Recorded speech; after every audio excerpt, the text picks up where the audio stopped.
Got a real big challenge ahead of us this week. By far, the best team that we've played. Not only just talent and coaching, but also the environment we're going to be walking into. Scott's done a great job here of building this team up. He's increased the talent, picked up some really good players. Both sides of the ball. They do a really good job of stretching you horizontally and get you a tempo on offense, and then on defense, a lot of different looks and very well coached. So.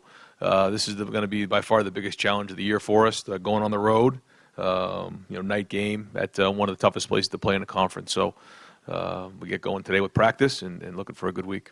We'll open up with questions. Front row, middle, Dave. Ryan, when you and your staff get together and talk about some of your guys, who's a guy or two maybe that you think needs to play more, will play more going forward? Just on the whole team? Yeah, just in general, yeah. What we kind of do is we kind of go by position and figure out who deserves to play, and that's what was so great about last week was the guys were able to get in the second half. We were able to get real good grades and a bunch of meaningful snaps in there that we could grade and figure out where they're at. So I don't think there's one guy in particular. I think there's a lot of guys who are proving themselves, and the more reps you get in games, the better it is. That's why that was so meaningful last week. At punt returner, Garrett Wilson looked pretty good in that role. I know it was just one game, but how do you see his role progressing as a punt returner? I think it's going to progress, especially when he does things like he did, which was hit a big return. But we'll kind of see as we go. But the more he can take on, the better for him. He's still a very young player, but obviously very talented, and the more he can take on, the more we'll give him. Ryan, Adrian Martinez is going to be the best quarterback that you've seen so far, maybe the best athlete. Can you talk a little bit about what he brings and so difficult to defend, and also what will you do differently this week, specifically to prepare for what he can do? Yep, Adrian's a very talented young man. He's obviously a great kid. We recruited him and spent a bunch of time with him. I recruited him and love he and his family. Great competitor, great leader, got a great way about him. On the field, he's first off, he's big and strong and powerful. He's very athletic. So in terms of the run game, his ability to extend plays with his feet, you got to get him on the ground, which is not easy. He's explosive, he's fast, he's strong, and has good running skills, makes good decisions. And then throwing the ball, he's really accurate. So. I think when you combine that together of the ability to run and throw, along with his intelligence and game management, he is by far the best quarterback we've seen. Right behind him, Bill. Ryan, you talked a lot about Justin's ability to create plays and allowing him to do that. I don't know if every head coach would allow his quarterback to do that, especially a young one. I'm just wondering, were you that way at all as a quarterback, and might that inform why you're allowing him to play that way? Well, I just think that it certainly helps when you've played the position. Then you've done it, so you understand how it works. But he's a guy who you saw him try to create one and took a sack the other day. But then you saw him also create, run and scramble. And then you saw him create and hit a fourth down to Rashad Berry. So that's kind of what we've been talking about, is that he's got to learn from his mistakes and learn from his successes. And when it's time to go ahead and scramble, when it's time to throw it away, when it's time sometimes to take a sack, when it's time to get out of bounds, all those things. And very, very difficult to organize in practice. You're not live. It's just very, very different. And so the more he gets experience in that, we get back on the film, and when we teach him off the film, then I think the better he'll be at making those decisions. Did you consider yourself a creative guy when you were playing quarterback? I don't know how I'd describe myself. I think my intelligence certainly helped my level of play more than my athleticism. I think people wonder a lot about different coordinators and play callers sort of meshing together, but how important is it for the offensive play caller and the quarterback to be on the same page, and where do you think you and Justin are in that 4 games into this? Yeah, I think it's very important. I think anytime you call a play, you're talking to the quarterback. We talk to the guys about that all the time. When you call a play, what are we trying to get done with that play? There's certain plays you're working all parts of the play. You're working a full field progression, and based on what the defense gives you. There's other times maybe you're taking a shot. Sometimes you're throwing to a certain receiver. Sometimes the ball's got to get out on time. Sometimes I got to hold it a little bit longer. But that's all the stuff that's done during practice, done in the meeting room. But again, every time you call a play, that play is giving you information as a quarterback of what we're trying to get done on that play. Fourth row left, Andy. Yes, Coach, this may sound like a weird question, but the Lantern is riding a Big Ten preview this week. Have you had a chance to watch Wisconsin at all, and what have you seen from them? Yeah, I've seen just highlights. I've not studied them at all, but we see them in some crossover games. When we study film, and they're off to a great start. And the quarterback looks like he's in a rhythm. The running back's running hard. Offensive line, as always, is doing a great job, and the defense is swarming to the ball. That's all I can really tell based on what I've seen. But I haven't really studied those guys a bunch. Can you talk about Jeffrey Okuda and the ways you've seen him grow since you've been here? Yeah, I think he's done a good job of taking on the technique that Jeff's teaching him and embracing that. And now I think the big thing for Jeff is now, where are we going to go as we get into the middle of the season here? I think he's flashed. Got the interception last week. He's done some good things. But now that, some of this stuff's on film and teams start scheming us up, how are you going to be able to respond to it? Right next door, Murph. Ryan, you guys haven't played a full 4 quarters yet. Nebraska's been in 2 games where they've had to go the whole length. How does that maybe impact Saturday night? Well, I think it's a good point to bring up that we have not played a full game, and in 4 games, that's unique. So it's something that we're going to talk to the guys about. Is that we have to be able to play 60 minutes and prove that we can play 60 minutes. That has not happened. The good news is we've been picking up some depth, and we've been building depth in these 4 games, and guys have played so that we feel a little better about putting guys in the game when we need to, and we can roll guys. But to your point, we haven't been in the fourth quarter in a game where we've had to really grind and work through all that adversity, and so that's a challenge going on the road this week because we will this week. And last week, you had your first 3:30 game. This will obviously be a night game. Just in terms of game day preparation, how much does that change anything when you have to wait around all day as opposed to even afternoon? I think it's significant when it's like a difference between a noon game and a night game. Noon game, you got to get up fast, you got to get up early. I mean, it's like Full Metal Jacket as you get going, But at a night game, you have to kind of build up to it. 3:30, somewhere in between. But we have our routine. We're still going to have our pregame meal 4 hours before. We'll do our walkthroughs and meetings in the morning, trying to keep those guys moving. We don't want them in their rooms sleeping all day, and getting lethargic. So we'll kind of get them up and do a walkthrough, different things like that. But it's certainly a gradual momentum builder towards kickoff. You can't go win the game at 10:30 in the morning and get them all jacked up because you're not playing the game then. So there is an art to it, but a lot of our guys have played night games, and so there's experience to build on there. Third row left, Dan. Ryan, you guys have blocked a kick or a punt now in each of the last 3 games. What do you think Matt Barnes has done well with those units to allow that to happen? Yeah, no, I think he's the leader of the units, and he's somebody that wanted to come in and have a bunch of blocks this year, and he's off to a good start. He's had good scheme, but it's all the assistant coaches are involved in special teams. We've got a lot of guys involved with that, and then the players. They're embracing special teams, and I think that goes to show you the culture of Ohio State is that our best players are on the field and they're making blocks and getting some returns going that way, and so. Special teams has been a positive for us so far, but we got to keep that building as we go. And again, it's a whole team effort, But Matt is the coordinator, and he's doing a good job. Obviously, Urban Meyer put a huge emphasis on special teams. How important is that for you to make sure in this first year that none of that emphasis is dropped off? Yeah, critical. I'm in every special teams meeting, and that's as the play caller and offense coordinator, it's hard to do. You're missing some different times, or with the quarterback and with some of the other position meetings, but I just think it's so important that I'm in all those meetings and making sure I'm on top of it as well because of what you said. Some of the reasons that the games have been won around here is because of special teams. We want to keep that going. Also, Isaiah Pryor made the decision to transfer. Josh Proctor missed last week's game. In terms of your safety depth, what does that do at that position? Is there a concern there at all? Well, we think that we have pretty good depth there. We have a bunch of guys, and when we went to the bullet, that kind of opened up some different things for us. And so now you're looking at, you got Jordan, you have Josh, and there's some other guys there that can also play that. Jocelyn Wink could play there. Marcus Hooker can play there. We have some different guys that can fill in there, so we feel pretty good about our depth there. Ryan, what were the conversations with Isaiah like leading up to that? Yeah, it wasn't a whole bunch of conversation, and we wish him nothing but the best. We're obviously extremely disappointed that he would leave the program, 4 games in, but we just want to make sure he has everything he needs, and there's no ill will there, and he left, amicably, and so we'll just kind of support him the best we can and wish him nothing but the best of luck getting his degree and moving on. I think coaches generally seem to like this redshirt rule in the 4 games. Is this the the trade-off that you have to make, or are you still in favor of it, even knowing this could happen again? Yeah, I think you're right. I think that this is an example of where that hurts you a little bit, but I do think it's the best thing for the kids. Far left, Matt. Dovetailing off of the fourth quarter question, you guys have not faced very much adversity this year, or maybe a little bit because you fell behind last week. But is there any way to tell how your guys are going to react in the second half close game until it happens, or how do you prepare them for something they haven't had? Keep talking to them about it, just keep talking to them about what it's going to take.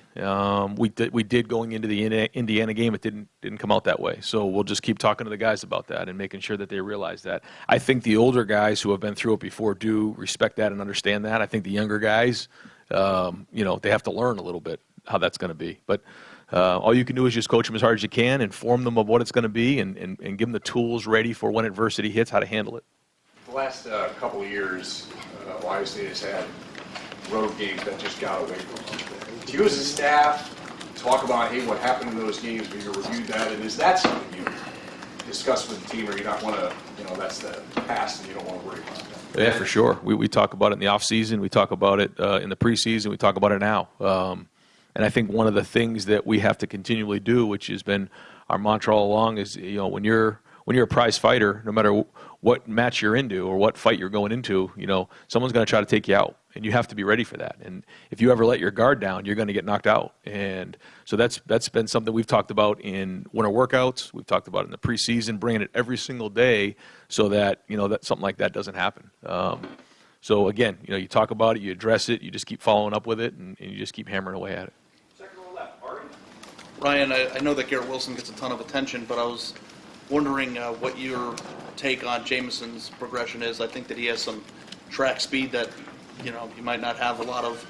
You have a ton of speed, but like that, you know what I mean? And how would you say that he's progressed, and we kind of got a glimpse of that a little bit? Yeah, when Jamison got here, we knew his track times were off the charts. We knew his length. We knew his speed.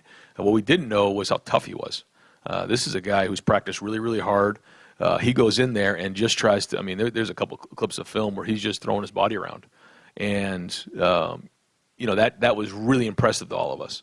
His work ethic's really good. I think he's got a really bright future ahead of him. Now, again, does he have to learn how to play at this level and all that? Absolutely. Same thing with Garrett. But both of those guys have bright futures. Front row right, Bill. Nebraska's got playmakers you maybe have not seen the likes of this year with Robinson and Spielman, and you already mentioned Martinez. How big a challenge is that going to be? A big challenge. I think all three of those backs get you in different ways. Wandale is really dynamic. He reminds me of the kid from Purdue, and he can be a matchup problem for you if he gets on a linebacker or speed sweeps, things like that. He can do a bunch of different things, a little bit of a hybrid.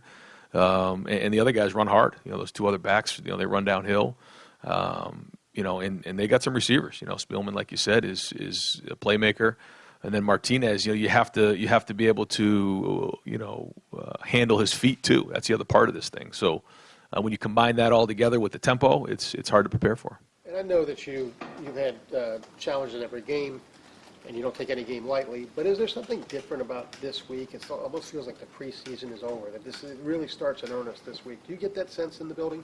Well, I think we're trying to approach every game like it's just one game every week, and we're trying not to make it any bigger than the other weeks. I think anytime you're playing, with game day at their place, this is something we've talked about, for a long time, this game, and we know what a challenge it's going to be to go on the road, and how big of a win it would be to get it on the road at a tough place to play, and they'll be all jacked up. It's going to be an electric environment with game day there, and so we have to handle that, and that's our first real challenge as a team. So I think there is that little bit of that feel going on, but just want to be 1-0 at the end of the day.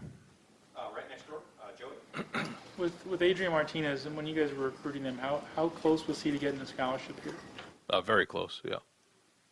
What was kind of the decision like there? So Adrian didn't play his senior year, and he was dealing with a shoulder injury, and I've loved him. He came for, I forget exactly what game it was, but he visited with his family, fell in love with him, great kid. It was just hard for us because there was no senior film, and at the end of the day, we just weren't sure, but had a feeling he was going to be a special player, and so hats off to him. He is a special player, and he's everything he said he was going to be, and we thought he would be, and he's going to have a bright future in college and then beyond.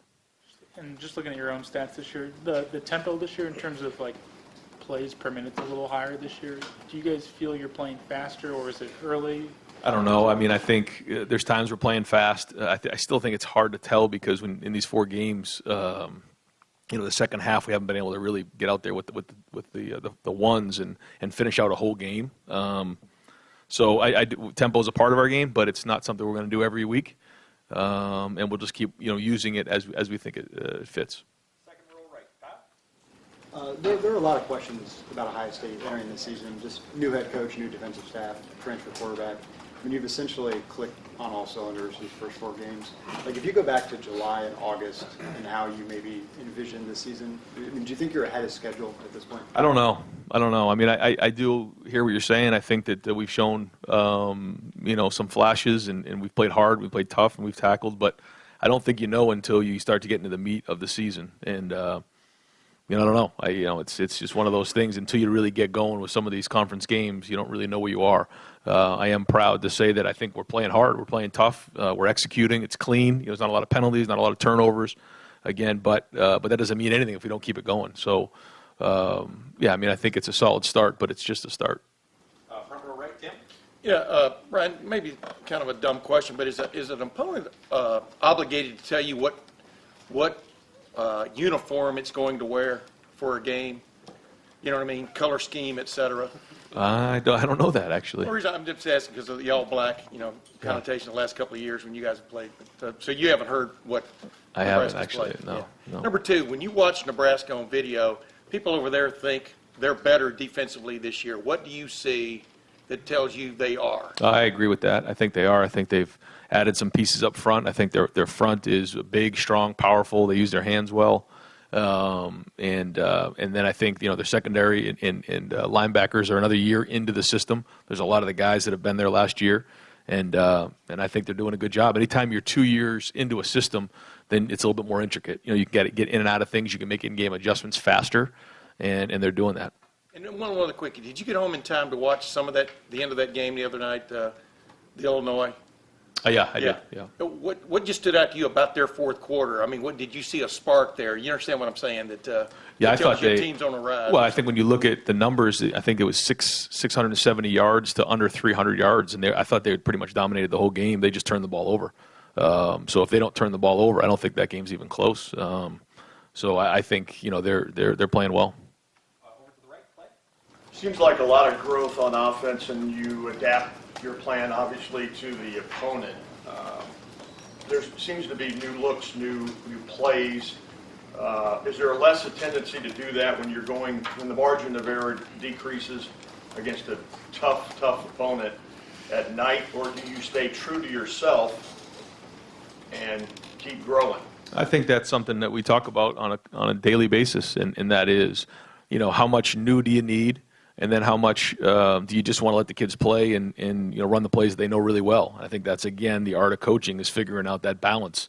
You don't want to just keep running the same plays where schematically you're not giving your guys an advantage, but then you overdo it, and then they're tentative and not sure of themselves. So it certainly matters when you're on the road. I think there's more adversity when you're on the road. There's more things in the environment you have to handle. But again, on a weekly basis, we'll try to make those decisions as we go. And they've picked up things pretty readily, easily.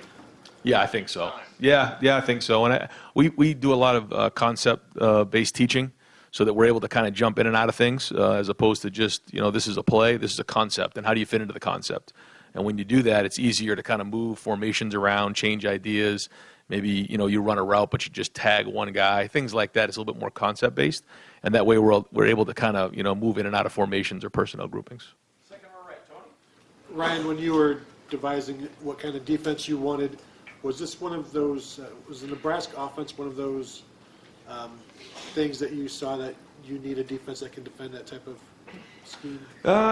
No, it wasn't just that. I think that was just an overall decision. I mean, certainly we take into consideration all our opponents in the conference when we go about making overall general decisions on scheme.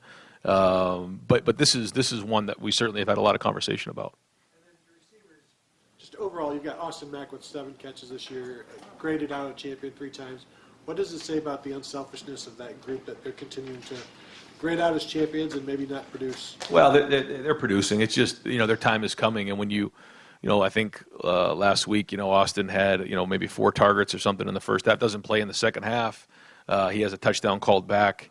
If he plays 2 halves, then, if he doubles that, that's 8 targets. That's 2 touchdowns. That's a good day at the office. But, it's just one of those things where, he didn't play in the second half. He hasn't played in some of those games. And so, really, if you've only played one half of football for that, for 4 games, the numbers maybe aren't as high. But I think those guys understand that, and their time's coming real fast. Third row right, Rob. Brian, conventional wisdom is that everything in this game cycles. What was before comes back. You've got 2 dual threat quarterbacks. It's hard to see how that's going to go away, that it's going to cycle back to just a pocket passer. What are your views on that? Do you see this dual threat guys here to stay, or could it change? No, I agree with what you're saying. I think that when teams, were more designed to stop, I backfield, there were big 3 linebackers, and then teams started to spread it out, and then they kind of went to what we call a bullet or hybrid guys in there. And then, as teams start to spread it out even more, like in the Big 12 and things like that, defenses adjust. And then, they're more 3 down front and things like that. And then all of a sudden, on offense, they start bringing it in a little bit more and start to get a little bit big. So I think it's a combination. And I think if you're talking about the quarterback position, I think you try to find the best available, and then it's your responsibility to find the best plays that fit him. But I do think the ability to spread it out, get big, and have the ability to go in and out of those with tempo is the way to the future. And kind of the same cliche type idea. You were in the NFL. People talk about one player being able to change a game. Is that accurate? Is that something we just say? And from your experience, how does that play out? How do you game plan that? Chase Young on defense. Sure. No, I think dominant players can absolutely make an impact on a game. I know he can't just do it alone, but he absolutely can make a difference. One guy, and whether it's a 3 technique on defense, whether it's a safety, whether it's a running back, the quarterback. I think that great players can make an impact on a game for sure. Far left, Ryan. Coach, Justin has had to process so much in the time. How would you compare the kid that you see now versus August, April, or even January? Yeah, I think he's 4 games in. He's got a spring and a preseason under his belt, and that's good. But there's still a lot to be learned, a lot to see as we get going in these conference games. So he has grown for sure, and he will continue to grow. And he's got a good approach to him, and he's got the right mindset. But there's going to be adversity along the way, and he's going to have to handle that. And that's when you look back on all the great quarterbacks, they have to handle that the right way, and they have to improve when things like that come into play and handle it the right way. And he will. But yeah, he's much further along now than he was then. Has there been a moment or an exchange that you've had where you went, all right, we're there now, we're getting there? I mean, there's definitely times where we see improvement, and there's always aha moments where you're like, okay, he sees this concept now, but certainly a long way to go. Second row center, Bruce. How are the coaching challenges different to get a team with 6-win talent to win 9, or a team with 10-win talent to win 12? Yeah, I think that's an interesting question. I don't know if I have a great answer to that, but certainly, leadership is huge. And so, talent can take you so far, but leadership is what's really important. And then we have to do a great job with our toughness and our effort. Those are really important. So, if someone can tell you that they out-toughed you or outplayed you or out-effort, gave better effort than you did, then that's not good. If you can, at the end of the day, you can say, I played tougher, I played smarter, played harder than the other team, and then we were more prepared, emotionally, spiritually, physically ready to go. I think, you're going to give yourself a chance to get, from whether, again, like if it's 6 to 8 or 10 to 12 or whatever it is, you got to take care of those type of things. I just wonder if it's a harder sell to get guys to believe they can be 3 games better from 500, or to get a team to believe when it's winning 76-5, no, there are things wrong here. Yeah, I don't know if I have a great answer for that either, but that's that's the art of coaching, 18, 19, 20-year-old kids, and you just keep going at it every day, and you make the best decisions you can. You try to motivate the staff to a certain message each week, and you just keep hammering away at it, and you teach them. For you, with your team, is it more telling what you see in practice or what you see in games? It's both. It's both, because you practice more than you play, and if you see certain things in practice, you typically will see them in a game. Front row left. Nathan? Going back to the Justin questions, he seemed kind of excited, not maybe excited is not the right word, but being down early, having a little bit of adversity. Obviously hasn't really had his back against the wall yet. Are you trying to, what sort of scenarios are you putting him in practice to kind of try to replicate that and challenge him those ways? That's usually done in the preseason, where you put him up against it, or you get him in the second long drill where you got to play third and move him back, whatever it is. This time it's more about installing the plays, and it's about learning the concepts that we're putting in the game plan and things like that. And then we talk about adversity. We talk about handling adversity and how those things, as they come up, you handle them like a man, and you don't cower when things don't go well, and you find a way to solve the problem and come up with solutions. And that's what great leaders do, and that's what good quarterbacks do. And back to the safety question, now that you guys have changed the defense a little bit and you're playing more of just the one high safety, does that change anything as far as how you're recruiting that position? Like which players you're going after, how many of those players you want? Yeah, it does for sure. Yeah, we've made some of those adjustments based on the body types we're looking for and the job description that we want out of our corner, safety, cover safety, bullet, those guys. And right next door. Doug? We asked you a lot about this before the season started. I'm curious how it's gone 4 games in. Just with you being the play caller and the head coach and the other decisions that a head coach has to make with penalties or timeouts or anything, just what's sort of the infrastructure around you to make sure that you can keep all those decisions straight while you're calling plays, and how has it gone? Yeah, it's gone okay so far. I think we'll keep working on it, but I think that in game, it's Kevin and Mike and the guys on offense, Stud and those guys on the headset talking about what adjustments or what we like the next series, what's going on in the last series, flipping over on defense and being there for those guys, whatever they might need or something I might have seen, talking to special teams, what are we going to do this time around? Are we going to punt? Are we going to go safe? Whatever those conversations are. And then when it comes down to, end of the half stuff, I'm pretty locked in there. I got, again, Kevin and Mike to kind of let me know if there's something that comes up with timeouts or taking a knee or things like that. But most of those scenarios have been gone over already, in our Friday walkthrough or during the week. And then off the field, it's everybody here. It's Mark, it's Ryan Stamper, it's Volt and Quinn and those guys. They've done a great job of keeping a lot of things off my plate during the week.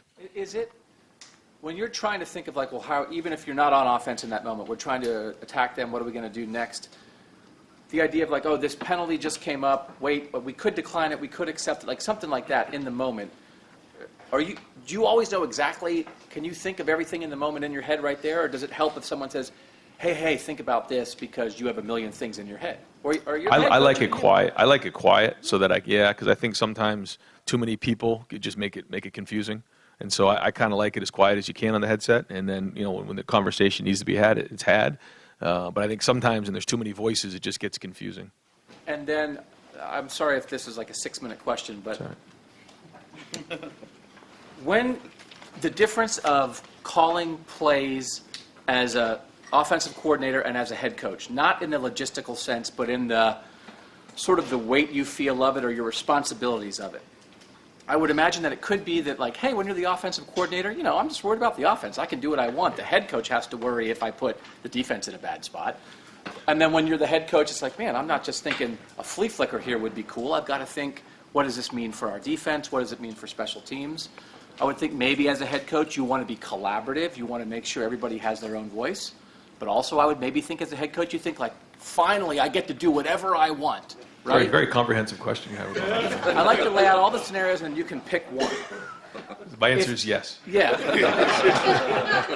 I've heard that.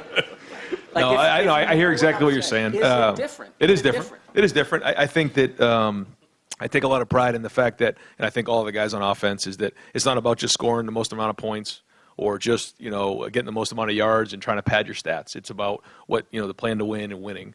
But I do think you notice the defense, and I think as time goes on, hey, maybe the defense has been on the field a little bit. They're a little tired, may want to slow down here, or hey, defense is rolling pretty good. Let's pick up the pace on this thing. I think you do see it from a little bit of a wider scope. But at the end of the day, you got to do what's best for the team, and that's always been the case.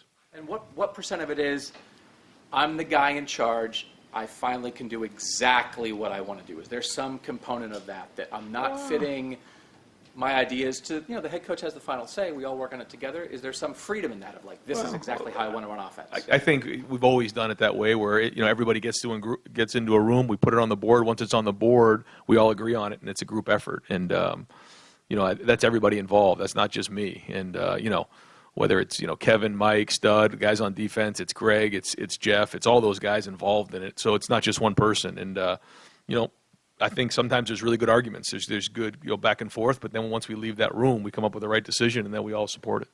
He really wants to know if you throw it 4 times from the 5-yard line. There are parallels. I'm sorry. Coach, thank you very much.